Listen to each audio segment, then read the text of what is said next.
Hi, my name is Sybil, and I am a recovering creative. And I'll circle back around to what I mean by that in a little bit. I'm also a professor of theater where I teach at the University of Central Florida, creative processes, theory and practice, theater for social change, the art of storytelling, and Thrive, the how of happiness. I identify as an artist, an activist, and an educator, and my work is about finding the medicine in our stories and about using theater to help weave the wounded back into community. And I believe we all need community, and I believe we're all wounded. Now, we're here today to talk about creativity. So, what is creativity? Well, I thought I'd start with a dictionary definition. And the simplest definition I could find went like this: creativity is the act of generating novel and helpful ideas and solutions, and hopefully turning them into reality. Now, I'd like you to notice that there is no mention of art or artists in that definition. Do artists need creativity? Of course we do, but so too do we all. Creativity is our birthright. It's part of our genetic blueprint. Creativity is simply the brain doing exactly what it's designed to do: solve problems, create and invent things, make discoveries. We know this from copious amounts of research, scientific studies, and of course, personal experience. And my favorite study, and the one I'd like to share with you today, was conducted by NASA. The origin story goes like this: NASA wanted to create an assessment tool that would gauge the ability of potential employees to generate novel and helpful and innovative ideas and solutions. And the test worked so well internally, they wanted to try it out externally. And they started with a group of 1,600 3 to 5-year-olds in a Head Start program. And the results were staggering. As a group, these 3 to 5-year-olds in a Head Start program, 1,600 of them, tested out in the 98th percentile for creativity out of 100. Well, they couldn't look away now. So they gave that same test to those same young people when they were 10 years old. And this time they tested out in the 30th percentile for creativity. And then they gave that same test to those same young people when they were 15 years old. And this time they tested out in the 12th percentile for creativity. And in the interim, they gave that test to over 300,000 adults. And guess how we did? We tested out in the second percentile for creativity. Now, from this, I extrapolate that we're all basically creative geniuses by the time we're 5 years old, but it also begs the question, what happens to us between the ages of 5 and 25? Well, the answer is a lot of things. Our culture happens to us, our peers happen to us, our brains happen to us when we realize there's a wrong way to do things, and our education happens to us. And a well-meaning education system inspired by the Industrial Revolution that still very much practices what many call a factory model of education, with a high emphasis on testing, uniformity, and conformity, of necessity repressed our creativity. For as you can imagine, creativity and uniformity and conformity do not tend to coexist super well in the same space together. Well, the question that I am most often asked about creativity is, can I learn to be creative? And the short answer is absolutely. But the long answer is, we do not need to learn to be creative any more than a caterpillar needs to learn to be a butterfly. It's in us all along. It's part of our unfolding. We do not need to learn to be creative. We need to unlearn the repression of our creativity. And that is why I refer to myself as a recovering creative. Now, not all of us are estranged from our creativity, but most of us could at least use a reintroduction. And I think the easiest and simplest way to do that is to take a cue from all those creative geniuses running around out there that are 5 years old. So let's pause for a moment to consider some of the dominant characteristics of the average 5-year-old. I think we could probably all agree that the average 5-year-old is super curious. They ask a ton of questions. In fact, studies show that the average 5-year-old asks 124 questions a day. And every parent I've ever met will tell you it's at least 3 times that amount. Whereas the average adult asks 4 questions a day. The average 5-year-old is really imaginative, right?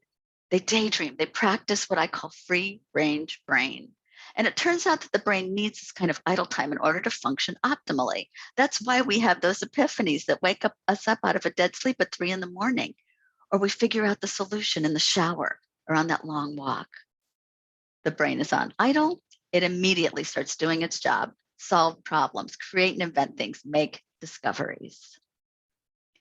The average 5-year-old plays a ton also. In fact, play is their primary form of communication.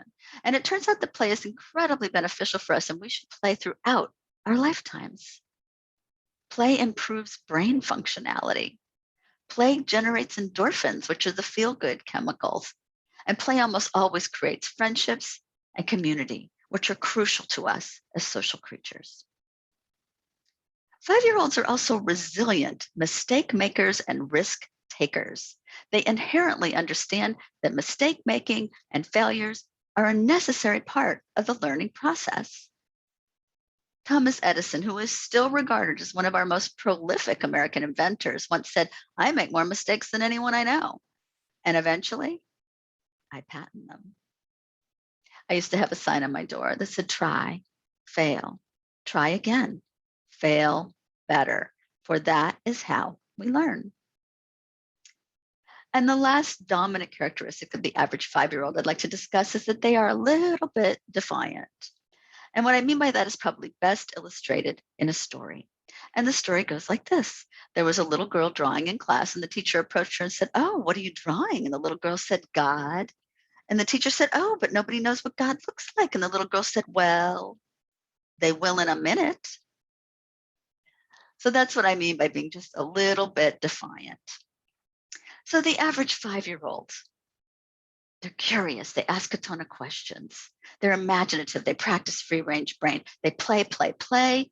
They practice beginner's mind, which the concept of that is that in the mind of a beginner, all things are possible. But in the mind of an expert, very few things are possible. 5-year-olds are also resilient mistake makers and risk takers, and they're just a little bit defiant. Now, what I find most fascinating about this list is that it is not just a list of the dominant characteristics of the average 5-year-old. It is a list of behaviors that, if practiced, will literally strengthen our creativity. Now, if we know there are ways to strengthen our creativity, we also know there are ways to weaken it. And they go like this: perfectionism, procrastination, being constantly busy, distracted, and plugged in, poor self-care, and stress. Well, that sounds like most people I know these days. So what's to be done about that? Well, let's unpack it real quickly. Perfectionism. I am going to make the radical suggestion that we can release perfectionism, if for one reason only: we are not robots. Perfect is not in our repertoire. Procrastination, some of us can get away with this, and most of us can't. And in the process, there's almost always suffering. We suffer, the project suffers, the product suffers, the team suffers. Now, I would like to say that there is a difference between procrastination and percolation.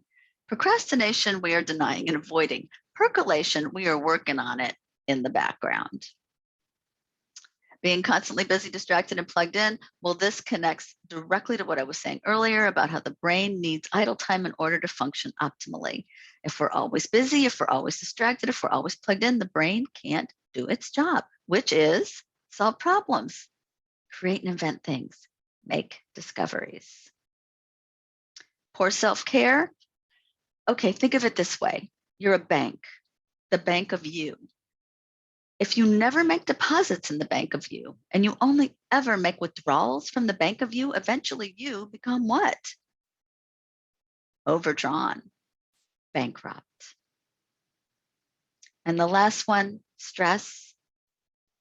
Well, some stress is okay for us, but chronic long-term stress and anxiety are awful for us, and not just for our creativity, but for our general well-being.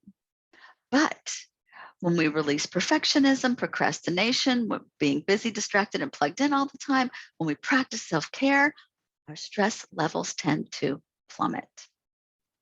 Now, all of this is to say, if you'd like to be more creative, play more, ask more questions, make more mistakes, just like that 5-year-old. Picasso once said, It takes a long time to become young again. And I believe this is what he meant.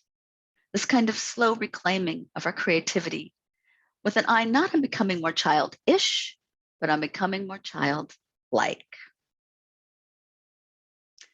Now, we are now entering into what many are calling the fourth industrial revolution. The first being steam, the second being electricity, the third being the digital age, computers and the internet, and the fourth being where we are right now, with this kind of fusing, this blurring of the lines between the physical world, the technological world, and the biological world. And I'm talking about things like nanotechnology, gene therapy, driverless vehicles, facial recognition, virtual reality. In that world, creativity is key, and employers have already adjusted their expectations. Creativity has gone from being at the bottom of the list, if it's on the list at all, to being at the very top of the list of attributes that employers seek in employees. No, I don't have to tell you, we are living in a time of great change, but we are also living in a time of incredible opportunity. We have to reimagine things. This is a call to action. This is a call to embrace the innate power of our creativity. This is a call to level up and to use that creativity to benefit our lives and our world in positive, lasting, and significant ways. And I don't know about you, but I am not throwing away my shot. So, welcome to the revolution. The future of work, the future of the planet depends on our creativity, regardless of our discipline. All of it. The very best news is we're naturals at it.